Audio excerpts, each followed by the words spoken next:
최고의 리버럴 아츠인 윌리엄스 칼리지에서 프리메디 과정을 이수하셨고 지금 유수의 학원에서 10년 이상 티칭을 하셨어요.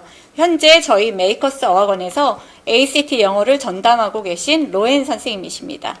지금 현재 미국 현지에서 학생들과 함께 하고 계셔서 이번 현장에 참석을 못하신 관계로 영상으로 변화된 SAT, ACT 시험에 대해 자세히 말씀을 주셨습니다. Hello, thank you for joining me today.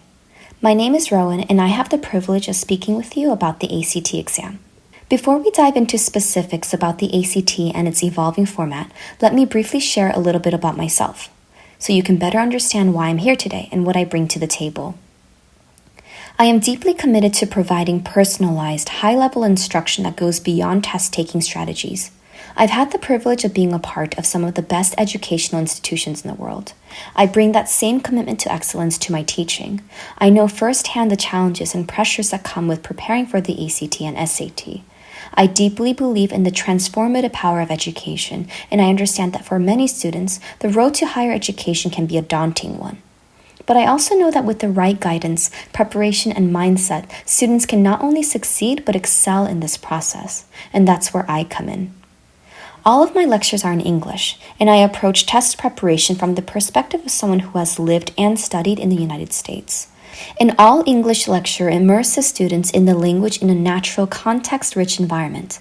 This approach helps reinforce language acquisition by encouraging active listening, comprehension, and spontaneous communication.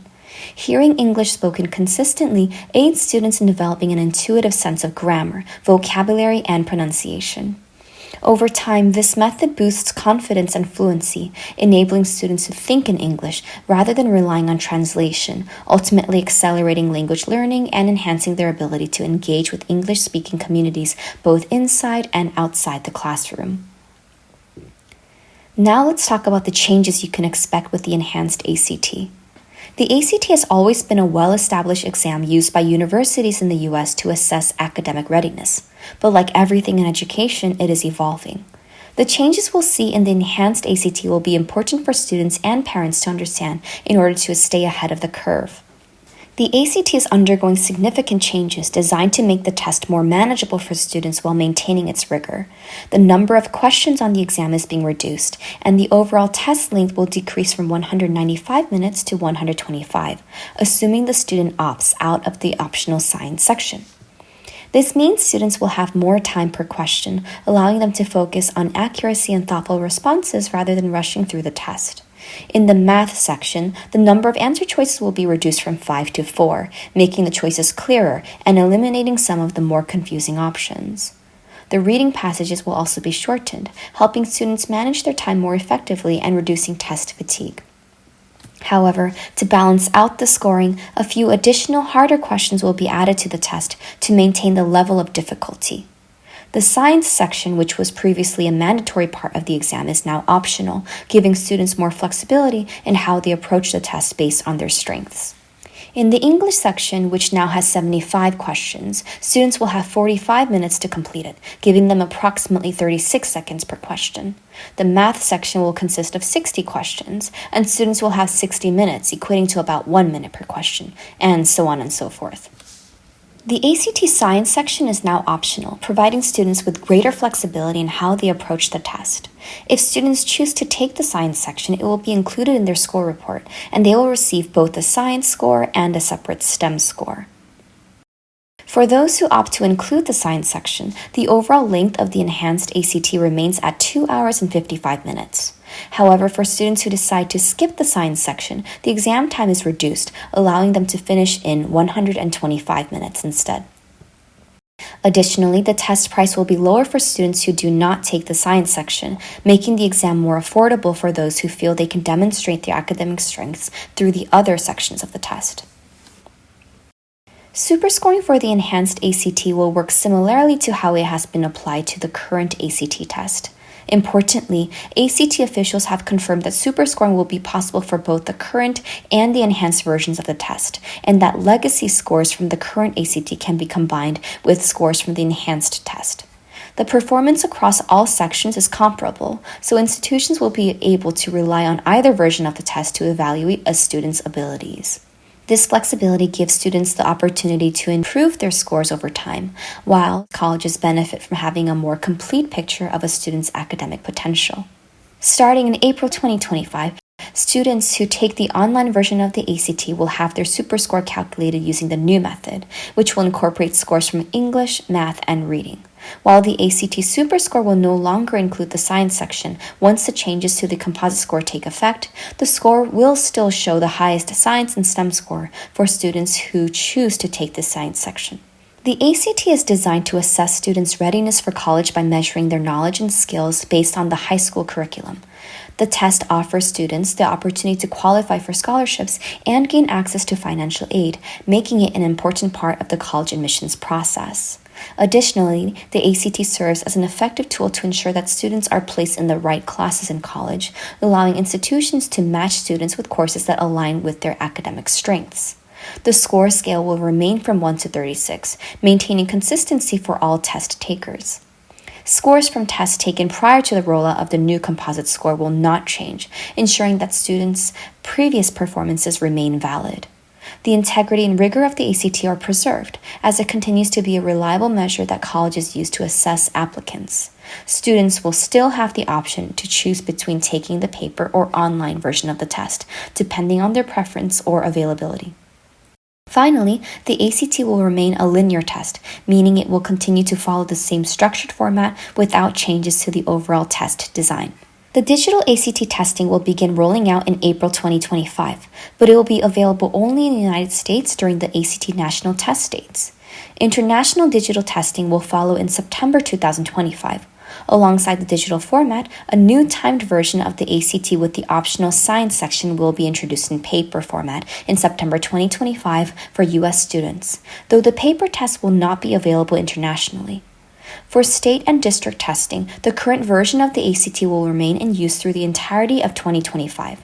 Starting in February 2026, the enhanced ACT will be available in both online and paper formats for state and district testing, reflecting the changes and enhancements introduced for national testing. Beginning September 2025, the enhanced form of the ACT will be used for both online and paper versions, ensuring that all students, both national and international, experience the same updated version of the test. This transition will apply to state and district testing starting in spring 2026, when the enhanced test format becomes standard across all testing environments. Test-blind college admissions means that a university does not consider standardized test scores, such as the ACT or SAT, at all as part of the admissions process.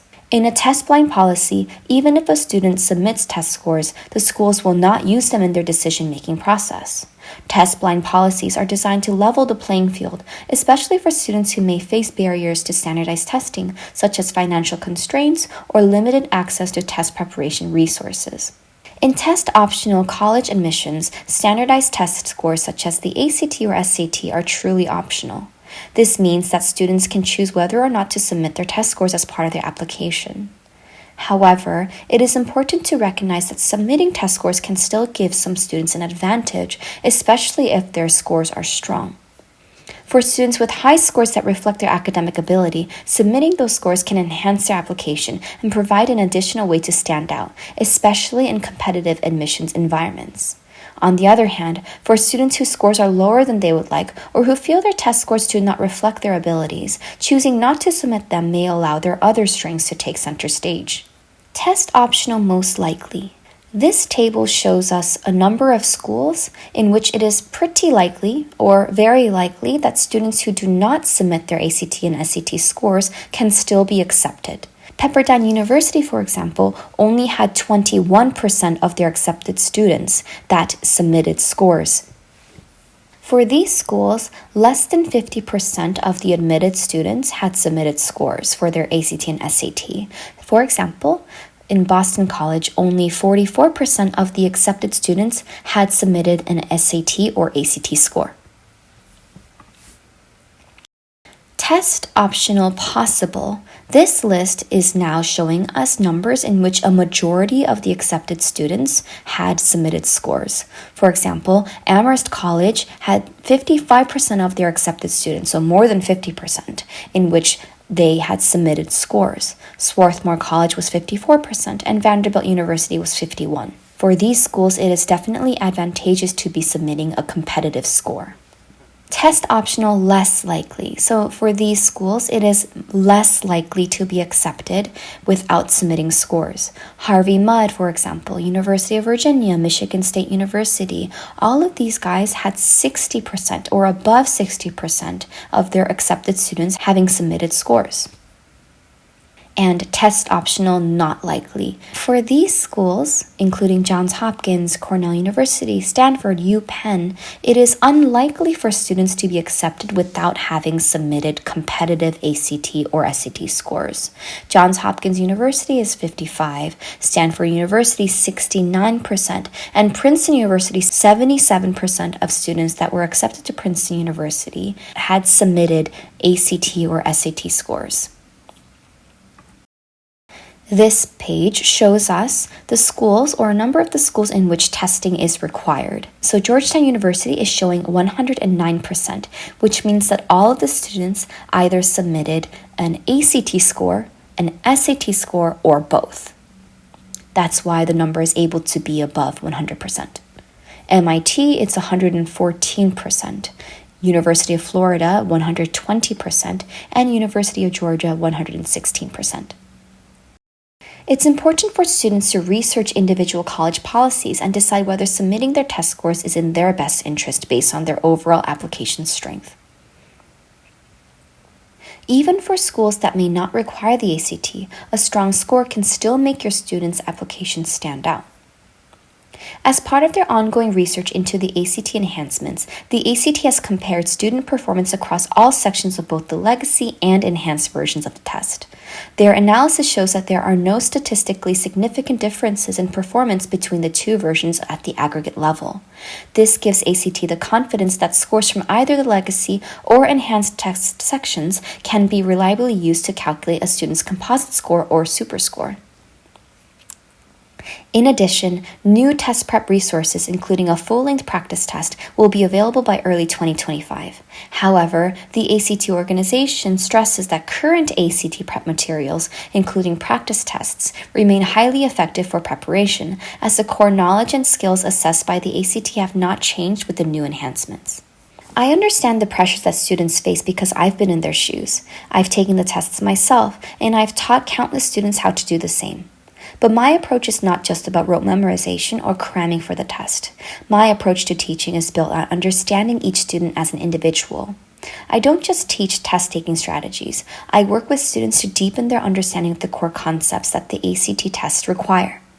Whether it's breaking down complex math problems, helping students interpret reading passages, or honing their grammar skills, I focus on creating an engaging, personalized learning experience that empowers students to succeed.